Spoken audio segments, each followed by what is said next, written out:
عاشقت شدم، بچه بودیم یادش بخیر، هیچکی نفهمید حالمو، حتی خودت یادش بخیر.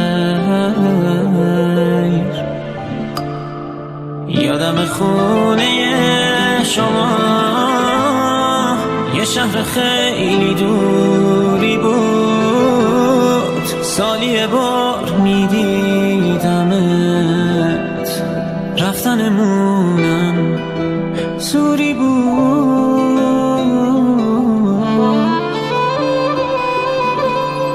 یادش به خیرم نمیشد توی چشات نگاه کنم، همیشه آرزوم بوده اسم تو رو صدا کنم. خجالتی بودم ولی تموم فکر من تو بود، تا اون غریبه اومد و عشق منو ازم رو بود.